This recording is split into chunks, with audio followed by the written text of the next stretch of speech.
Let's set the stage first. Okay. We're talking about 1715, Spain. What comes to mind? Well, probably conquistadors and gold. Exactly. Right. Spain, at this point, their empire, it was heavily reliant on the riches they were extracting from the New World. Right. Gold, silver, you name it. All of that. And they transported all these riches back to Spain in massive fleets. Now, the 1715 fleet, this wasn't just about luxury goods, okay? Right. This was vital to their economy. I mean, they had just come out of the War of the Spanish Succession, a 12-year conflict that left them financially drained. So they really needed this treasure to get back on their feet. Desperately, they were banking on it to rebuild their economy, reassert their power. Wow, so the stakes were really high. Incredibly high. So Yeah. picture this. July 24th, 1715. 11 ships, jam-packed with treasures, set sail from Havana, Cuba, headed for Spain. Can you even imagine the amount of wealth on those ships? It must have been mind-blowing. Oh, absolutely. We're talking gold, silver, emeralds, porcelain, all sorts of valuable commodities. It's like something out of a pirate movie. It really is. But this story takes a turn for the worse, and this is where the hurricane comes in. Oh, yeah, the hurricane. Didn't they know a hurricane was coming? Well, weather forecasting back then wasn't exactly what it is today. That's true. I guess they didn't have Doppler radar and satellite imagery. Nope, nothing like that. Yeah. So just a week into their voyage, bam, July 31st, they're slammed by this monstrous hurricane. Okay, so this is off the coast of Florida. Yeah, right off the coast of Florida. We're talking winds over 100 miles per hour, huge waves, ships getting tossed around like toys. Must have been terrifying. Absolutely terrifying. They were sailing right into what we now call the Treasure Coast, and that name is no coincidence. Because of the shipwreck. Exactly. Most of the ships were dashed against the reefs and completely destroyed. Out of the 11 ships, only one made it through. The Griffon. You got it. The Griffon had sailed ahead of the rest of the fleet and managed to avoid the hurricane's full force. Wow, talk about a lucky break. Incredibly lucky. But for those on the other ships, it was complete disaster. Over 1,000 lives were lost. That's heartbreaking. 1,000 people. What happened to the survivors? Some managed to swim ashore, clinging to whatever wreckage they could find. They were battered, bruised, many injured. I can't imagine what they went through. It must have been horrifying. They ended up establishing a makeshift camp on the shore, desperately trying to salvage what they could from the wreckage. And there's actually evidence of this survivor camp. You bet. In the 1940s, a guy named Charles Dana Higgs discovered what is now believed to be the site of this camp. Wow, so they actually found the spot where these survivors huddled together after the storm? They did. And it's known as the Higgs site today. It's near the McLarty Treasure Museum, if you're ever in the area. It's incredible to think about what those survivors endured right there on that spot. Absolutely. So for centuries, the wrecks of the 1715 fleet were largely forgotten, right? Well, yeah, pretty much. I mean, every now and then a Spanish coin would wash ashore. Oh, right, like those stories you hear about people finding old coins on the beach. Yeah, exactly. But it wasn't until much later that the fleet really grabbed the world's attention again. It became a real-life treasure hunt, with modern-day explorers piecing together the puzzle of the 1715 fleet. That's where it starts to get really interesting. Who are these modern-day treasure hunters? Well, we have to give credit to guys like Kip Wagner and Dr. Kip Kelso. These guys were like detectives. Real-life Indiana Jones types. Pretty much. They were poring over historical documents, maps, anything they could find, trying to pinpoint the exact location of those lost ships. So how did they do it? How did they finally crack the case? Well, there's this fascinating story about a map from 1775, created by a British cartographer named Bernard Romans. Wow, a map that old. Yeah, and it had this little notation on it.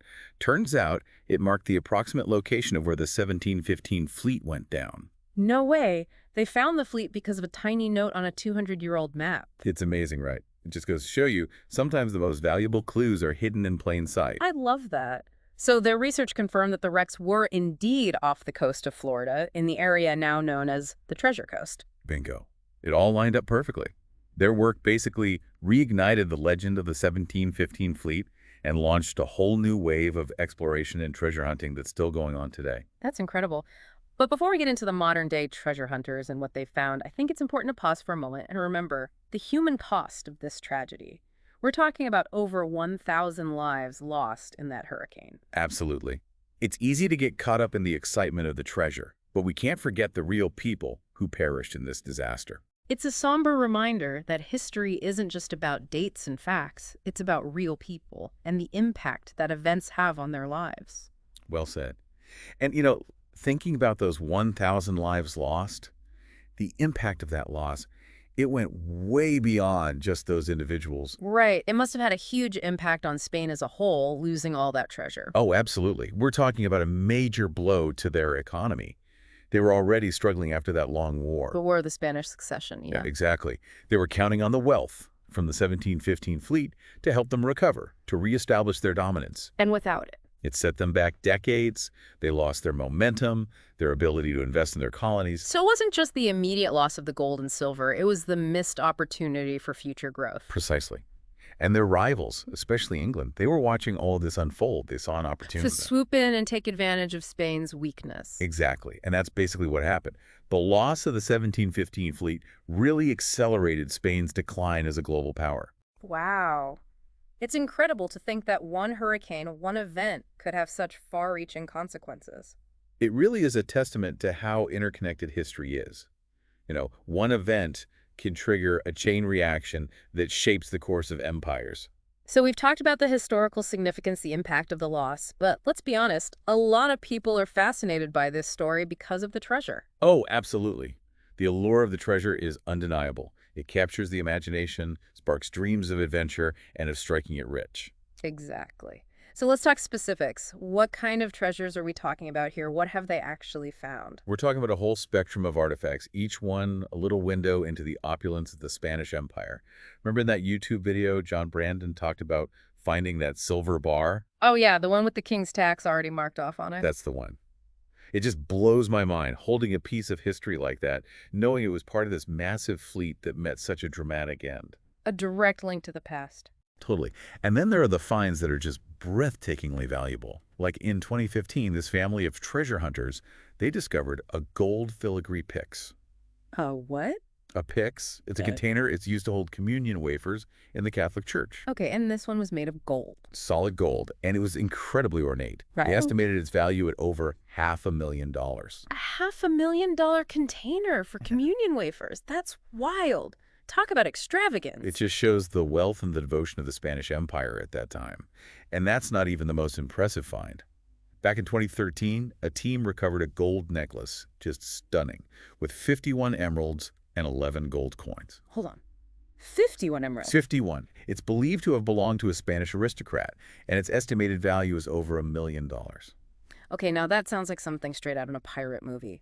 $1 million emerald necklace lost at sea for centuries and then rediscovered. Amazing. It's the stuff of legends. And it makes you wonder, what else is still out there? Right, so where do all these treasures end up? Museums, Yeah. private collections? Some of them do end up in museums, which is great because they can be preserved and studied and appreciated by the public. I was just thinking about that. I bet there are some incredible exhibits out there about the 1715 fleet. Oh, absolutely. And in Florida, there's a law that says 20% of the artifacts recovered from these shipwrecks have to go to the state. Really? So some of this treasure is actually on display right here in Florida. You got it. If you're ever on the Treasure Coast, you got to check out the McClarty Treasure Museum. They have some amazing artifacts from the 1715 fleet on display. That's definitely going on my to-do list. But what about the rest of the treasure? I mean, experts estimate that millions of dollars worth of treasure from the 1715 fleet is still unaccounted for, right? Millions, yeah. It's mind-blowing to think about. There's still so much out there, buried beneath the waves or maybe even hidden in plain sight. So theoretically, someone could just stumble upon a massive haul of gold and jewels. Well, the odds are slim, but yeah, theoretically it's possible. And that's a big part of what keeps treasure hunters going. The possibility, the dream of finding that one big score. I can definitely see the appeal. So hypothetically, if I wanted to try my luck at beachcombing for some 1715 fleet treasure, where should I go? Well, the whole stretch of coastline from Sebastian Inlet down to Fort Pierce Inlet is known as the Treasure Coast for a reason, so you could start anywhere along there. But some areas are definitely more productive than others. Any insider tips? Secret spots? Well, Wabasso Beach, just south of Sebastian Inlet, has yielded some pretty impressive finds over the years. Wabasso Beach. Okay, what else? And then there's Pepper Park Beach, just south of Fort Pierce Inlet. That's another hot spot. Got it. Wabasso Beach and Pepper Park Beach. Anything else I should keep in mind? Well, always keep an eye on the weather. Storms can churn up the ocean floor and unearth treasures that were buried for centuries. So heading out after a storm could be a good strategy. Definitely. And if you're serious about this, a good metal detector is a must-have. Of course, the treasure hunter's best friend. Exactly. It can help you find buried metal objects that you'd never see with the naked eye. But even with the best equipment, you need patience and persistence. Finding treasure, especially from a shipwreck that's over 300 years old, it's not easy. It's definitely more about the journey than the destination, right? The thrill of the hunt, the possibility of uncovering a piece of history. It's all about that sense of discovery and the connection to the past. It's amazing to think about how the 1715 fleet continues to shape this region. It really is. We've got museums dedicated to it, treasure hunters still searching for its lost riches, and even everyday beachgoers finding pieces of its legacy. It's like this incredible story that just keeps unfolding. Okay, so we've talked about the treasure, the locations, the thrill of the hunt, but let's shift gears for a moment and talk about the people who actually sailed on these ships. What do we know about their lives? The individuals who braved the open sea in search of new opportunities, or maybe just following orders? It's a great question, and it's something that historians and archaeologists are constantly trying to piece together. We know the 1715 fleet wasn't just carrying treasure. There were passengers, sailors, merchants, people from all walks of life, all making this dangerous journey across the Atlantic. It's easy to forget that these ships weren't just floating treasure chests. They were carrying real people with families and stories and dreams. Absolutely. Each person on board had their own unique experience, their own reasons for being there, and we can learn a lot about their lives by studying the artifacts that have been recovered. It really makes you think, doesn't it? All those different lives, all those stories lost at sea. But like you said, we can learn a lot about those people from the artifacts that have been recovered. Right, each artifact tells a story, from navigational tools to cooking utensils to personal items like jewelry and clothing. These objects give us a glimpse into their daily lives, their beliefs, their hopes and dreams. I remember seeing a display of combs and hairpins recovered from one of the wrecks, and they were so intricate, so beautifully crafted. It made me realize that even on this long and dangerous journey, these people still cared about their appearance. Absolutely. They wanted to maintain a sense of normalcy, of dignity, even in the face of hardship. Yeah. It's a reminder that these weren't just faceless sailors. They were individuals with their own unique sense of style and self-expression. It's amazing how these seemingly ordinary objects can connect us to people who lived centuries ago. They really do bridge the gap between past and present. They humanize history. It makes me wonder, with all the treasure that's been recovered over the years, has anyone ever tried to track down the descendants of the original owners? That's a really interesting question. And while I don't know of any specific efforts to find descendants related to the 1715 fleet, I think it would be incredible if someone did. Imagine being a descendant of a Spanish merchant or a nobleman and finding out that a piece of your family history, thought to be lost forever, had been rediscovered. That would be amazing, to hold an object that your ancestor held centuries ago, to touch a tangible piece of your family's past. What a powerful connection. It would be a remarkable experience, a testament to the enduring power of history and the connections that transcend time. Well, after diving deep into the story of the 1715 Spanish treasure fleet, I'm left with a sense of awe and wonder.